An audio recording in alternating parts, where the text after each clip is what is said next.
As you are probably already all too aware, lawmakers went home for the weekend yesterday, failing to pass a budget yet again. But the budget is not the only thing they failed to get done. The Assembly also left without passing an extender to the Power for Jobs bill, which has provided hundreds of businesses across the state with cheap electricity in return for creating jobs. Without that extender passed, those businesses could now lose tens of thousands of dollars. Joining me now to talk about this and put it in perspective is Tom Congdon. He is the governor's Deputy Energy Secretary. Tom, how are you? I'm great, thanks. So, okay, this is confusing because it seems a little bit like a no-brainer. This is a good thing that businesses have been enjoying for 13 years. The program actually almost died last year, and they passed a temporary fix, which was a one-year extender. And now they're nowhere to be seen. So it's pretty much a safe bet that this is dead for the moment. Well, come Saturday at midnight, if no action is taken, it is dead, and I guess the legislature has gone home, so I think the chances of extending it are pretty slim. You're right, the program's been in place since 1997. Since 2005, the legislature has extended the program 1 year at a time. And the way the program works is that NYPA, the New York Power Authority, goes out into the marketplace, buys power, and sells it to participating businesses in exchange for those businesses committing to job creation and capital investment. So it's an economic development incentive. It's basically an economic development incentive. But the important point is that NYPA is buying power on the market and selling it to businesses at a price less than what NYPA pays. Right. So NYPA is subsidizing the power, and it costs them between $60 and $100 million per year.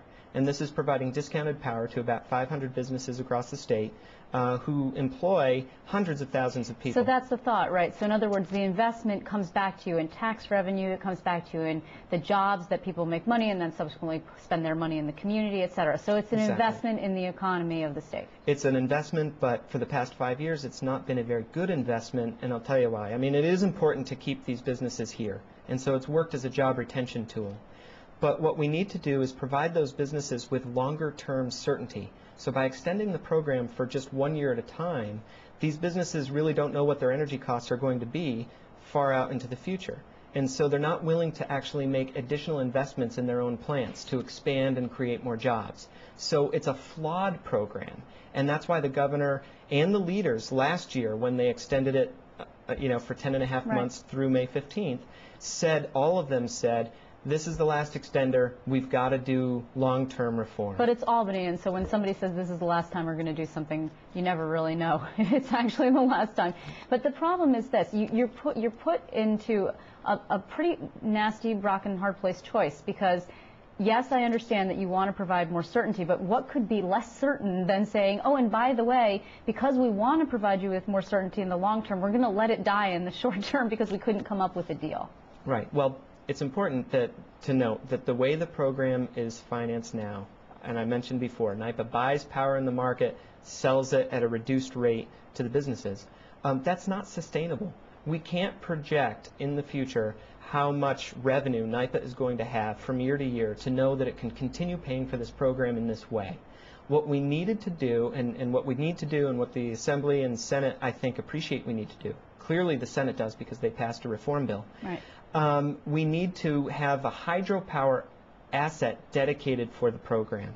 That way we know that there's power there that's below market cost that NYPA can sell to these businesses at below market. Well, because hydro we know is not going away, right? It's not like wind or solar. It's a pretty steady extreme, if you will, of electricity. It's the lowest cost power in the country, and in fact in the world. I mean, it's the cheapest electricity we can have. And we have it from Niagara Falls, right? We have a lot of it. The New York Power Authority has two very large hydro plants. One is about 2,000 megawatts, which is out in Niagara Falls, and another is about 800 megawatts up in St. Lawrence County.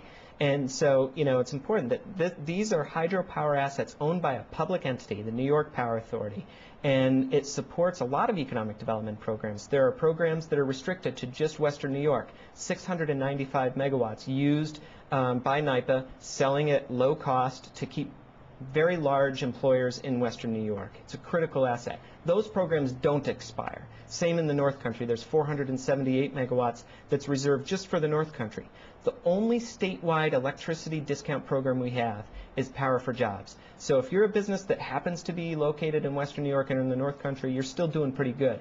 But if you're a business that's located in Central New York or Albany area or Syracuse, you're in trouble. Okay, but as of Saturday, when this goes away, it's not like the effect will be so immediate. I mean, obviously, your bill doesn't just show up on Sunday and exponentially larger than it was before. So there's probably still a possibility that you could backfill this and go back and get a deal. What is the problem? And the other thing is, we've seen that the governor has this ability, although perhaps in the particular case of furloughs it wasn't the best idea, but you could put Power for Jobs in an extender, just like you could put anything in an extender and say, okay, you want to choose between shutting down the government and passing Power for Jobs? Right. Go. Okay. Well, I think that if we put our entire program that we've developed into a one-week budget extender, I think that would be pretty controversial, because we have not yet reached agreement with the two houses of the legislature. We've tried very hard.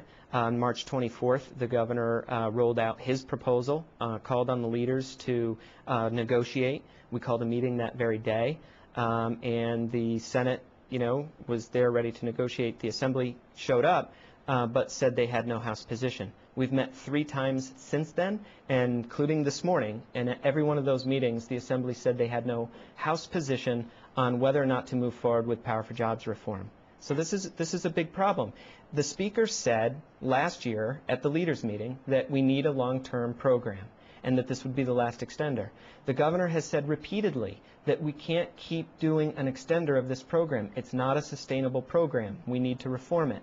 And yet, despite all of the rhetoric from all of the leaders to say that we support doing this, we still don't have an agreement. Okay, and also the Assembly Energy Committee Chairman, Kevin Cale, has a position and actually has been working on this particular issue. So it's not like no one in the Assembly majority is paying attention. There is some discussion about this issue. Absolutely. I think individual members who I've spoken with absolutely understand the importance of the program, but for whatever reason, and I don't know, because I don't attend the meetings with the Speaker, but for whatever reason there's not a House position on this issue. Assemblyman Cahill toured the state with his Energy Committee, with the Assembly Economic Development Committee, and with their counterparts in the Senate. Senator Arbertine and Assemblymember Cahill coordinated a number of roundtable discussions over the past year, knowing that they had to build support and develop a long-term solution to this. At the end of their fact-finding mission all around the state, which was a terrific show of good government and open and transparency in developing policy, they both arrived at a position to redeploy a significant block of power called rural and domestic power, which is 455 megawatts of hydropower, and use it for economic development, use it to create a permanent program. Okay, so this is another one of those things that is all sort of caught up in the budget logjam, and doesn't seem like that's going to get broken anytime soon. But just to reiterate, it is possible that this could be part of the final negotiation, and probably those 400 and change businesses that benefit from this would be able to restart getting this benefit under the newfangled whatever it is that you guys agree on, assuming that you do. Right. There's going to be a lapse of benefits starting on Saturday night. And the problem is, as you mentioned, they don't get a bill the next day. So the bill that they get for May will reflect a higher cost of energy. And the longer we wait in reaching agreement on a permanent solution, the bigger the impact will be on the bottom line of a lot of these businesses. And just a short-term disruption of this program is going to be felt in a big way by companies that are energy intensive. There are paper mills, for example, that have a very high percentage of their operating cost is energy. Right. They lose this benefit. There's a real risk of job loss in the immediate future. So this is urgent. Right, at a time when the president is in Western New York discussing the economy and jobs, and at a time when people really can ill afford to lose money, certainly. So this is obviously something that hopefully that will get worked out. Right. And I want to thank you very much, Tom Congdon, for coming in to talk to us about it. Thank you. Take care.